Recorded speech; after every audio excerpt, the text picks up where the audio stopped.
Pendidikan periode 18 Juli sampai 30 September 2024 di SMA Negeri 1 Sleman.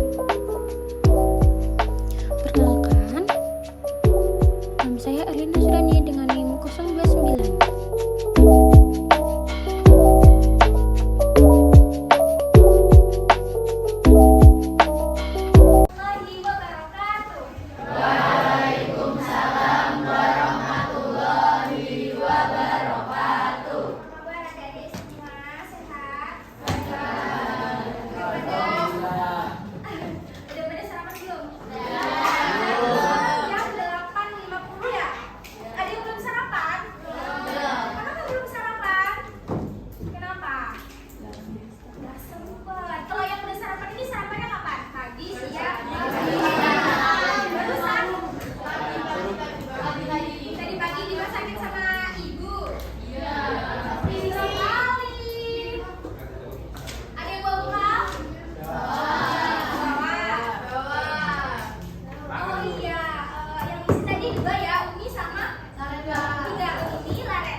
Setiap hari Senin selalu ada kegiatan ya dia.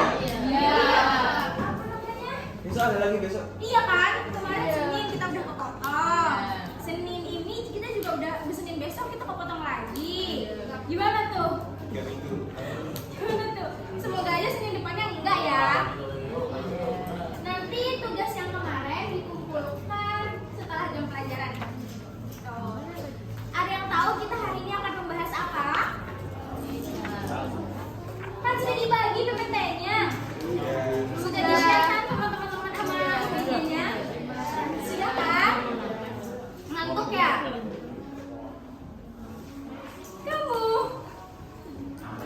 Mendengarkan cukup ya, biar tidak ngantuk. Oke, jadi hari ini kita akan mengerjakan beberapa LKPD. Sekitar ada 3. Tapi nanti yang berkelompok, nanti semuanya berkelompok. Tuh.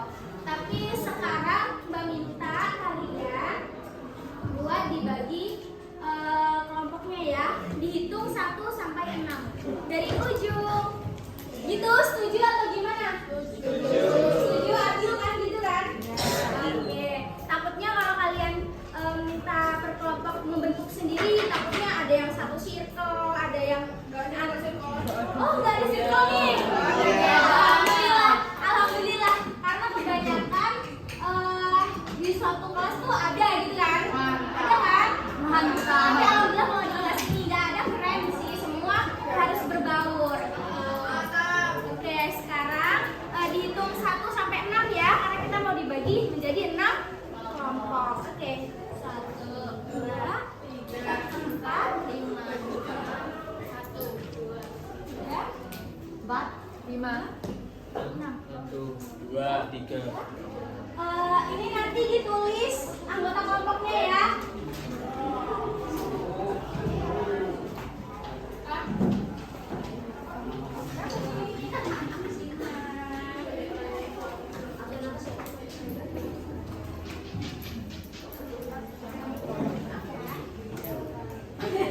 Semua namanya.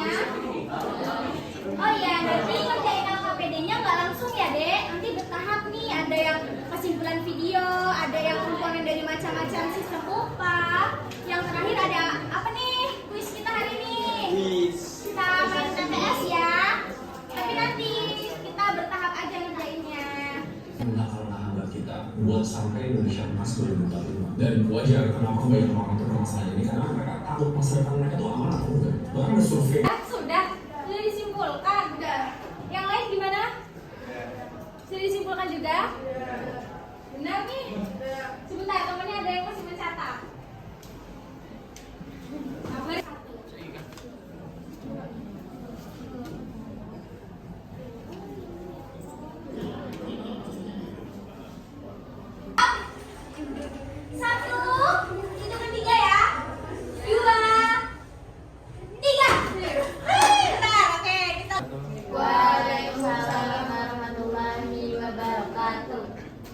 Kami berdua perwakilan dari kelompok 3 ingin mempresentasikan kesimpulan pada video yang telah ditonton sebelumnya. Yang di sini intisari problem kesulitan mendapatkan pekerjaan apalagi Gen Z karena patokan skill atau syarat yang semakin tinggi. Karena negara-negara pesaing yang membuat syarat semakin tinggi juga. Sedangkan step by step Indonesia semakin tertinggal dan menjadikan Indonesia memerlukan import dan membuat lapangan kerja turun. Yang itu karena syarat-syarat dari negara lain yang semakin tinggi, sedangkan kita yang belum mumpuni untuk mengikuti dari syarat-syarat. Ya, sudah? Ya, seperti kita ya. Kalian mengalami sendiri nggak sih? Gen Z ini kayak sekarang yang dibahas sampai dikit mental health. Kan? Seperti saya juga merasakan dapat apa namanya? Dapat masukan dikit kayak merasa, aduh aku bisa nggak ya? Kayak gimana nih gitu kan? Itu emang menurut saya juga ya emang kita seperti itu ya. Itu sebenarnya tidak boleh karena kalau zaman dulu itu mau maksudnya dia tangguh banget gitu mentalnya. Oh di sama apa namanya? Kalian tahu nggak sih kalau zaman dulu itu Waalaikumsalam. Kenalkan kami dari perwakilan kelompok 2 yang ada saya Saudara 30. Ya kita di sini akan menyimpulkan hasil pada video yang tadi ditayangkan.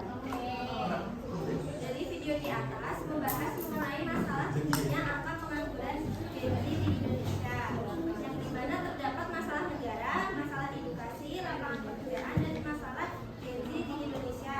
Cuman memiliki 10% akses ke perguruan tinggi, dan sekarang terciptanya faktor ekonomi lapangan kerja di Indonesia hanya 1%.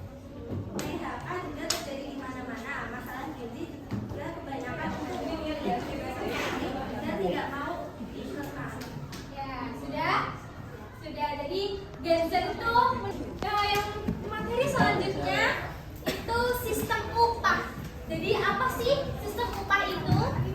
Jadi kebijakan dan strategi yang menentukan kompetensi yang diterima kerja. Kompensasi ini merupakan bayaran atau upah yang diterima oleh pekerja sebagai balas jasa atau hasil kerja mereka.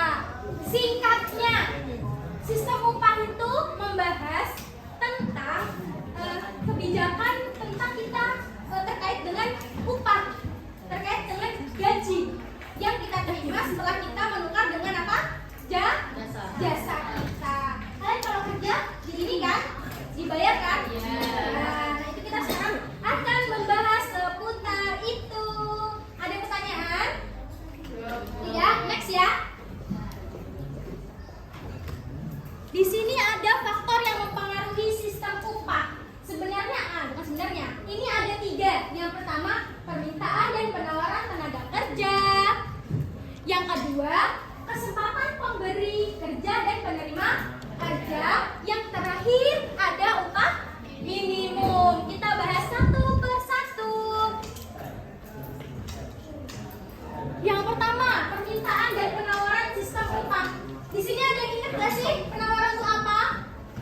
Ada yang bisa kasih definisi penawaran dan permintaan? Gimana? Ada yang tahu? Kalau penawaran itu ketersediaan barang di pasar, kalau demand itu ketersediaan. Demand itu permintaan. Iya, demand itu permintaan itu seperti apa? Barang yang diinginkan oleh Pembeli seperti itu. Nah kalau kemarin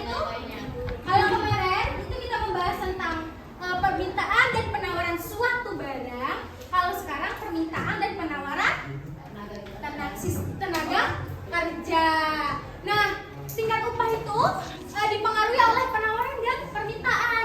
Jika penawaran lebih besar daripada permintaan, upah cenderung turun seperti di Indonesia.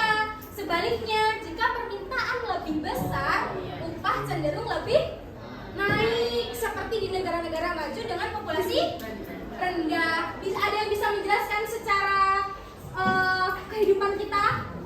Maksudnya secara gimana ya? Contoh umum. Ada yang bisa? Misalnya nih Mbak, gini gitu. Ada yang tahu? Gimana? Itu kok